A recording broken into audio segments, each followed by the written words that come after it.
Bien, nuestro querido amigo José Enríquez ha escrito y puesto en circulación su libro Narcotráfico y Farmacodependencia, que se presentó en la Feria del Libro de este año y tiene diferentes capítulos: La fortuna de la sangre, Quirino y Figueroa y El Chapo Guzmán. Yo quería preguntarle a el señor Enríquez, uno de los jóvenes intelectuales más sólidos que tiene la época, ¿qué es lo que contiene esta publicación que te hace sentir tan orgulloso y te hace sentir tan bien? ¿Por qué tú te sientes tan bien con este libro, que aunque no tenga 500 páginas, pero parece que su contenido es un aporte a qué? Sí, buenos días a todos los amigos televidentes, buenos días al panel. Un especial saludo a mi viejo amigo y maestro Machi Constant. Sí, fíjate, es más que una premonición, como es un estudio que partió de una preocupación que hace años no había adquirido el carácter de Estado, el carácter que ha adquirido el fenómeno de la farmacodependencia y el narcotráfico en República Dominicana. Fue un estudio en una época, hace 20 años, precisamente. Recuerda que en Caña Brava era de los pocos que escribíamos sobre farmacodependencia y narcotráfico en República Dominicana e internacional, y todavía la gente no le importaba el tema, o sea, lo veían como un tema intrascendente. Sin embargo, sin creer en premoniciones, pero sí partiendo de todas las herramientas o elementos que nos da el método de análisis científico y el método sociológico, previmos un fenómeno que ya ha adquirido un carácter nacional. Mira, porque afecta a todas las familias dominicanas y todavía no se le ha dado la importancia que tú estás diciendo tiene un valor extraordinario, porque si tú coges un ciudadano americano de cualquier estamento, político, economista, una persona de clase media, un pobre, generalmente te dice que ha probado una droga, generalmente, una marihuana, o te dice que en algún momento lo ha hecho. Sin embargo, desde esa época que tú estás hablando, eso aquí realmente era un misterio. Nosotros decimos a veces, caramba, pero nosotros andamos por todas partes en la capital y hemos andado durante los últimos 70 años por todos los barrios y nunca hemos encontrado a alguien que nos llame y nos diga, mira, esta es una droga, y nos ofrezcan una droga. Realmente, tú que eres un poco más joven que nosotros, ¿has tenido esa experiencia también? Que a pesar de uno vivir en la sociedad, nunca tuvo esa experiencia. Actualmente estamos directa o indirectamente vinculados a personas. Actualmente que usan, sí, que usan. En esos años no, aunque el flujo en la década de los 80 de los llamados cadenuncios o Dominican York, que de una u otra manera estaban vinculados a las familias dominicanas. Por eso arrojo datos testimoniales, que es una de los planteamientos que hace referencia. Fíjate, el prólogo original de ese primer libro, que fue publicado por Editora Taller, lástima que no está aquí José Israel, fue por el sociólogo Teófilo Barreiro, donde precisamente cuando se plantea el análisis, el tratamiento en esa época, desde los 80, cuando retornaron los Dominican York Cadenuces, habían ya pruebas testimoniales. Y esos muchachos que se van en los 70 y toman más fuerza en los 80 Estados Unidos, ellos, al ser personas sin ningún tipo de educación, ellos se fueron a Alto Manhattan y que comercializaron. La pregunta es, ¿consumieron o solamente se comercializaron? Se dan dos fenómenos. Mayormente, el que se convierte en narcocapitalista, que es una nueva categoría, una nueva acepción que la colocamos como parte, como una categoría sociológica, que es lo que define a Pablo Escobar Gaviria como el primer propulsor de ese negocio que evolucionó y se convirtió en un negocio con características de una multinacional. Fíjate que no necesariamente, mayormente el que se convierte en narcocapitalista no consume la droga, tal y como Pablo Escobar. Pablo Escobar fue el principal, o sea, el propulsor de... Muy bien, y cuando ellos regresan al país, o fracasados, o deportados, o exitosos con dinero para poner un car wash, para poner una discoteca, ese que regresa y se retira, o ahí es que aparece el fenómeno aquí en el país. Ellos siguen el negocio aquí. Fíjate, ellos, por ejemplo, en esa generación que retornó, mayormente se retiraron, blanquearon sus capitales haciendo inversiones en agencias de vehículos.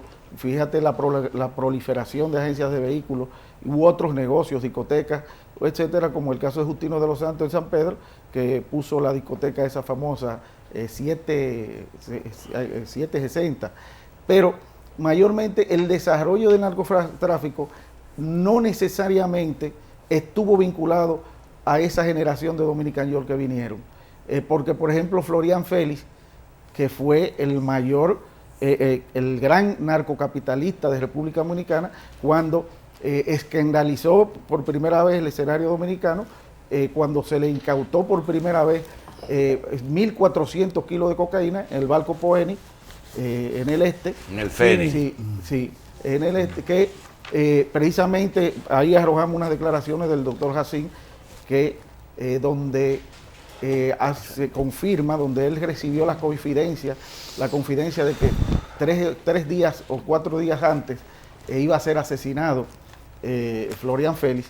Entonces, a partir de ese momento, se crea un hito, se sienta un precedente en la República Dominicana y ya se asume el fenómeno como un fenómeno, como parte de ese negocio transnacional de la exportación, distribución y uso de puentes o países tránsito como la República Dominicana hacia los Estados Unidos, porque el negocio de la cocaína se abre paso en los Estados Unidos, crea una estructura mercadológica, un mercado precisamente. ¿En qué momento comienza ese narco capitalista a pagarle sobornos en drogas a las autoridades? ¿Te acuerdas que comenzaron a decirle, toma tantos kilos? Bueno, precisamente la revelación, que es una transición verídica, exacta, de las declaraciones que le dio, que reveló el mismo Florian Félix en un interrogatorio que lo llevó, que fue el tema que usted trató en esa época, en ese programa,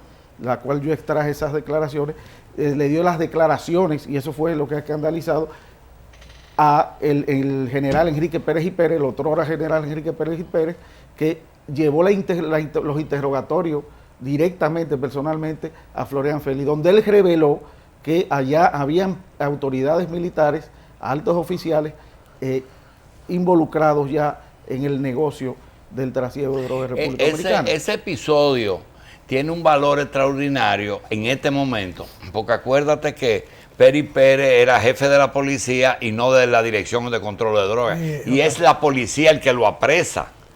Parece que él con la dirección tenía su problema resuelto. Entonces, es Peri Pérez el que lo apresa y lo somete. Hoy, la policía recupera parte de la persecución de drogas y lo convierte en el DICAN, dividiendo en 2 organismos, uno el macro y otro el micro, y resulta que hay una gran cantidad de oficiales acusados y condenados por tráfico de cuerpos de delito. Sí, entonces precisamente fíjense cómo ante esas declaraciones de hace más de 20 años de Florian Félix, se reitera. En este caso, Wilton Guerrero, por ejemplo, el senador de reitera que todavía las instituciones están aupadas o están muchas autoridades vinculadas, tanto en la Procuraduría como en los departamentos policiales. El fenómeno adquiere relevancia por 2 cosas. Primero, por la propagación y la proliferación de la farmacodependencia o vicio de drogas, la drogadicción.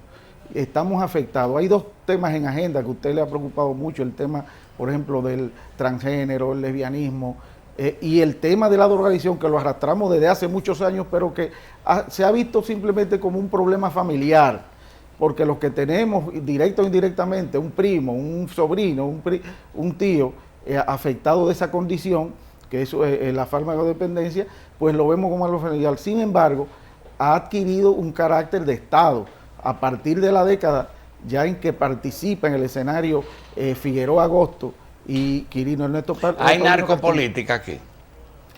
Según lo establecido por Ángel Martínez en su libro, donde revela que establece la hipótesis de que Figueroa Agosto y Quirino Ernesto Paulino estaban vinculados a una estructura piramidal ¿Y de tú funcionarios y tú lo clasificas igual a Quirino, o tú ves a Quirino como un narcotraficante con apoyo de autoridad y a Figueroa un agente extranjero infiltrado en la sociedad dominicana?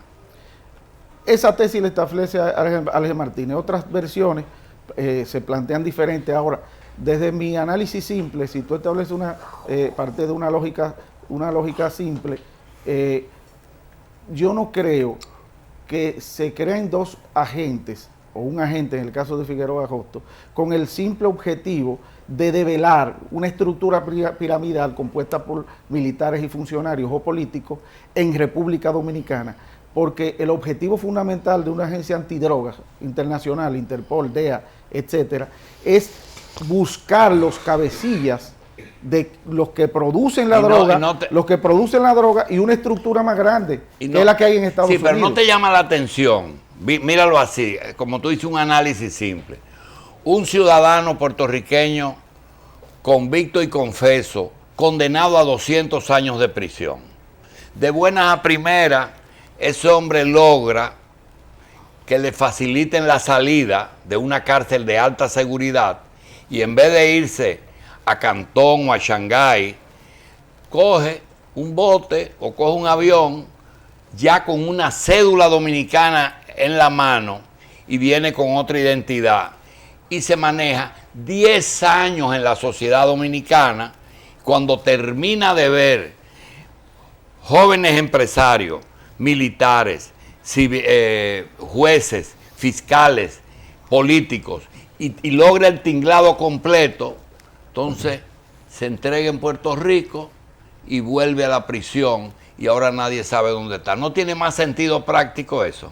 En eso coincidimos. Lo que quiero es separar las dos cosas. Porque lo de Quirino no es lo mismo. En eso coincidimos. Lo que quiero separar las dos cosas, que el único objetivo no era venir a develar esa estructura piramidal de altos militares, funcionarios o políticos, en el caso de Leonel Fernández, de X, de Hipólito Mejía, sino que, tal y como lo ha hecho por antecedentes históricos, la DEA pudo ser usado eventualmente como un mercenario cualquiera, que lo usan hasta con fines políticos, la CIA en Afganistán, en Asia, pudo ser usado eventualmente, y precisamente cierto ese análisis suyo, porque precisamente cuando él entra al país en el 90, él era la mano derecha del Amarillo Guzmán, que era realmente el jefe del cartel puertorriqueño.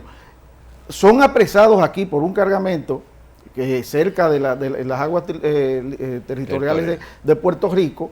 Se recibe la denuncia, apresan al Amarillo Guzmán y apresan a Figueroa Agosto como lugarteniente de Guzmán, y luego, unos 13 o 4 meses después, fue liberado Figueroa Agosto y los archivos desaparecieron. Luego aparece como Cristian Almonte y 4 identidades diferentes más con los respectivos carnets. Sin embargo, al Amarillo Guzmán fue preso y también fue traído. Y ese rumor de que el asunto de el colombiano, ¿cómo se llama? Pablo Escobar, que llegó a tener hasta una diputación allá. ¿Tú consideras que el financiamiento de campaña se llevó a cabo de algún tipo de campaña política y que realmente hay posibilidad de que esa gente hayan logrado hasta ganar algunos escaños en cargos electivos?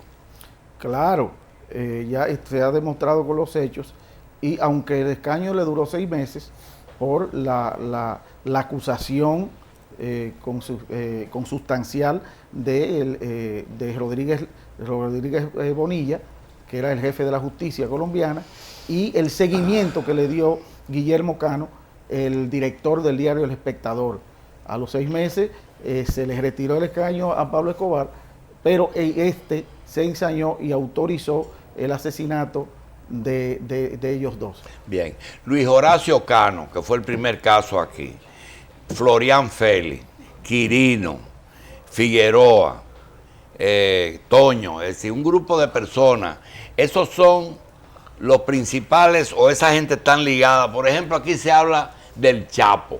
¿Qué tiene que ver el Chapo con el tránsito por República Dominicana? No, con República Dominicana, bueno, hay, como todo negocio, un negocio que se somete a la oferta y demanda. A la globalización. Usted tiene, sí, o sea, usted tiene los contactos en Colombia, la trae de Colombia, tiene el contacto con el cartel de Brasil, la trae de Brasil, porque ya usted tiene una, hay un cártel en una Brasil, estructura sí, de trasiego. Hay un cártel brasileño. Sí, un trasiego como puente o tránsito, o de México, la trasiega por aquí desde México. Aunque en México el Chapo Guzmán, el llamado Rey de los Suelos, era el máximo intermediario de Pablo Escobar a través de los túneles, de los más grandes. Okay, y en todas estas investigaciones tuyas, ¿por qué el gran consumidor no tiene narcotraficantes? Tú nunca encuentras al señor Morrison, ni al señor Smith, ni al señor...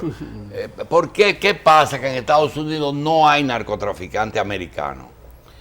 Bueno, son los grandes consumidores, pero son los que protegen, son la parte estructural, la pirámide que protege el trasiego de drogas a nivel mundial. Por eso yo insisto en el libro que los norteamericanos logran detectar, se crea sensacionalismo, escandalizar sobre los capos o los pequeños capos de los países subdesarrollados, que son parte de la hegemonía de ellos y de Colombia. Sin embargo, sus fronteras, sus aduanas, que componen la estructura más grande, porque se habla de 1.400 kilos de cocaína desde República Dominicana, se habla de 1.200 de Paulino, de Quirino, pero a través de las aduanas y los aeropuertos de Estados Unidos se trasiega todas las toneladas, miles de toneladas de todos los tipos de drogas del mundo, incluyendo las nuevas, el ice, la éxtasis que procedente de Europa, el opio, la heroína. Entonces, esa estructura que es lo que yo infiero que debe dársele más prioridad como parte de la agenda de los organismos antidrogas de ¿Dónde Estados te Unidos. documentaste acerca de que Escobar le propusieron un laboratorio aquí? Los informes desclasificados del FBI, similar a los informes desclasificados de la CIA, que cada 20 años lo revelan la operación Piscis, que era una operación que estableció el FBI mediante un agente encubierto desde Filadelfia, que hizo contacto con un alto personaje en la República Dominicana vinculado con altas, buenas relaciones con el gobierno del doctor Salvador Jorge Blanco en esa época, que garantizaba la protección de las operaciones. Eso fue un ensamblaje del FBI, hizo contacto, le propuso a Pablo Escobar la instalación de una planta de procesamiento de cocaína en 1985. ¿Dónde conseguimos? Eso está revelado en los informes desclasificados. ¿Dónde conseguimos Narcotráfico y Farmacodependencia parte 2? En la librería La Trinitaria, en la Feria del Libro, y en la librería La Trinitaria en la zona colonial, en el arzobispo Noel. Señor Enríquez, muchas gracias. Y les repetimos, librería La Trinitaria y en la feria. ¿Hasta cuándo está la Feria del Libro? Hasta el día 2. Hasta el día 2. Gracias. Sí. Y el que esté interesado, pues va y lo adquiere. Y así se puede hacer Narcotráfico y Farmacodependencia número 3. Son 2 libros que hay que tener en los hogares ahora. Es la Biblia y un tratado para evitar que sus hijos caigan en la drogadicción. Hay que tener un libro como ese, porque ahí están los indicadores de la prevención y el tratamiento también O sea, que no es un libro simplemente noticioso o de denuncia, sino Bien. un tratado sociológico. Rafael Grullón invita a toda la teleaudiencia que quiera ver de nuevo este espacio, que lo vean esta noche en Coral. Muchas gracias.